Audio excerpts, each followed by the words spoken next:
À la recherche de l'essentiel. Le livre des vivants. De la part de Jésus de Nazareth. Le salut. Ça veut dire quoi?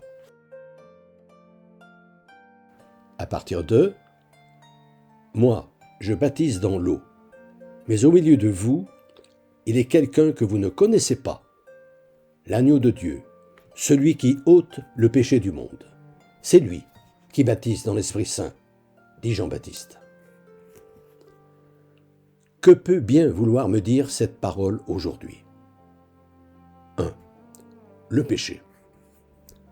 Machinalement, je feuillette les évangiles et tombe sur ce texte. Comme Moïse éleva le serpent au désert, ainsi faut-il que soit élevé le Fils de l'homme, afin que tout homme qui croit ait la vie éternelle. Soit élevé. Ainsi fallait-il que Jésus soit élevé sur la croix, traduit-on, expliquant qu'il a été nécessaire que le propre Fils de Dieu traverse une telle épreuve pour nous sauver. Ainsi l'Église nous invite-t-elle à comprendre que l'assassinat de Jésus a été le sacrifice obligatoire exigé par Dieu pour ôter le péché du monde, c'est-à-dire pour racheter nos péchés et nous ouvrir les portes de ce paradis dans lequel Dieu nous admettra après notre mort, pour l'éternité, entendons-nous.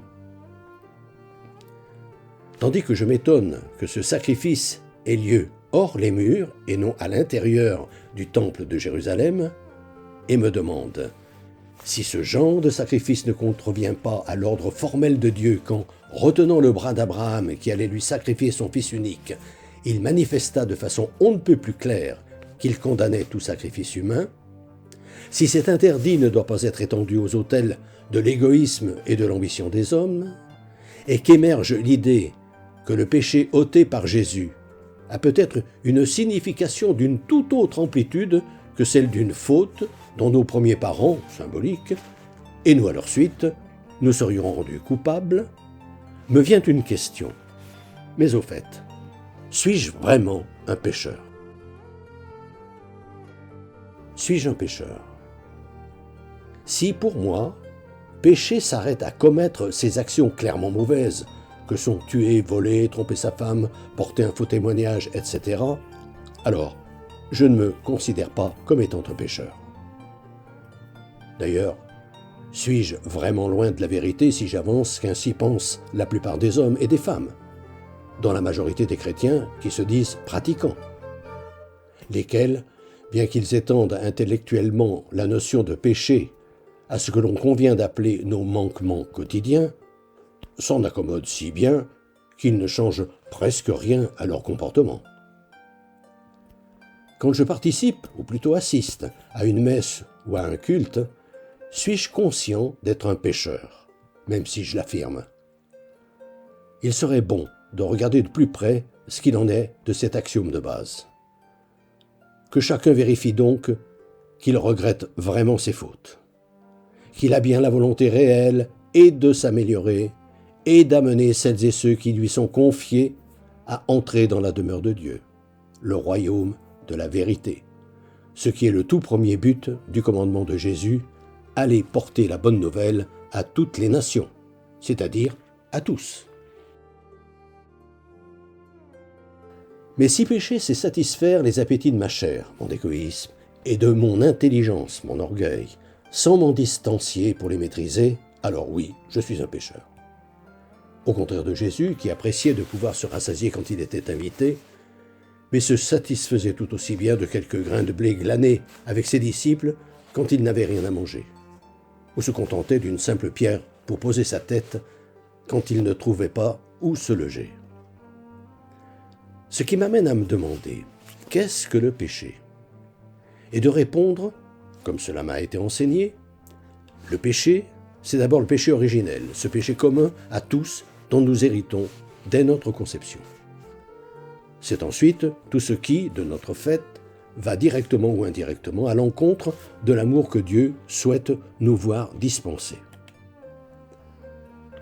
Par péché originel, j'entends ce qui m'entache fondamentalement. les mauvaises tendances de ma nature, reçues de mes parents, par exemple mon tempérament coléreux, soupolé, etc., auxquelles se sont ajoutées les influences plus ou moins nocives dont m'a conditionné la société dès ma petite enfance. Ces héritages innés et acquis que je dois assumer et sur lesquels j'ai le pouvoir d'agir car Dieu m'en a donné la difficile liberté. Selon moi, c'est cela que les théologiens des temps anciens, qui s'exprimaient autrement, appelaient péché originel. Façon de dire très juste, sous une forme mythique, que nous supportons les conséquences du mal qu'ont commis ceux qui nous ont précédés. Dans notre chair déjà, je pense aux infirmités générées par la consanguinité, l'alcoolisme, etc.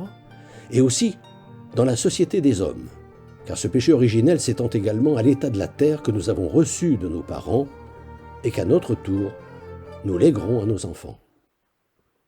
Songez par exemple aux champs de mines, à la pollution. Directement. Par exemple, si je prends un couteau et poignarde quelqu'un, ou plus simplement manque de la plus élémentaire fraternité en ne regardant pas dans les yeux celle ou celui avec qui je parle, indirectement, dans mon enfance, on qualifiait hypocritement ces fautes de péché par omission, expression pudique et abstraite qui recouvrait une réalité que je ne comprenais évidemment pas. Par exemple, quand je participe, par mon indifférence, ma négligence, ma paresse, ma passivité, à la signature d'accords qui vont nous entraîner à mal régir la planète. Je pense à l'Organisation mondiale du commerce ou de la santé. Accords, quoi que j'en dise, sur lesquels j'aurais pu peser à mon niveau, en m'y intéressant de façon active, au lieu de ne me soucier que de mes affaires et de mon nombril. Ce qui veut dire que j'accepte que meurent de faim ou de maladie ces frères et sœurs qui n'ont pas eu, comme moi, la chance imméritée de naître dans un pays où la vie est aisée. D'où je déduis que, directement ou indirectement, pécher, c'est effectivement offenser Dieu de façon tellement grave et impardonnable qu'il ne faut rien moins, m'a-t-on enseigné, que le sacrifice de son propre Fils, incarné dans un homme, Jésus, pour que le Créateur s'apaise et nous réadmettre dans son intimité. Ce paradis terrestre, dont Adam et Ève, nos premiers parents, furent chassés, ainsi que le relate le mythe fondateur de la religion judéo-chrétienne. Pour que le Créateur s'apaise, ai-je dit, en laissant déferler le mal, comme il le fit du temps de Noé, sous l'image du déluge. Je reprends à dessein l'expression de péché originel, parce qu'en dépit des différences dues à l'histoire qui nous a séparés, la religion chrétienne prolonge la religion juive, se souvenir de la parole de Jésus, je ne suis pas venu pour abolir la loi ou les prophètes, mais pour les accomplir. De même que le christianisme d'aujourd'hui vient prolonger le christianisme des premiers temps, comme vraisemblablement les dogmes dont s'ornera l'Église au cours du 3e millénaire parachèveront ceux qui furent formulés au cours des millénaires précédents. La semaine prochaine, nous aborderons le salut par le sacrifice et par le baptême d'eau. Fraternellement. Depuis des années, environ une fois par mois, j'envoie une lettre d'information spirituelle à tout mon carnet d'adresses. Le thème du moment est, depuis janvier 2019, être chrétien, ça veut dire quoi ? Si ce sujet vous intéresse, n'hésitez pas à me transmettre votre mail, en vous contentant d'indiquer auditeur YouTube, vos noms et prénoms, et éventuellement votre numéro de téléphone si vous souhaitez me parler.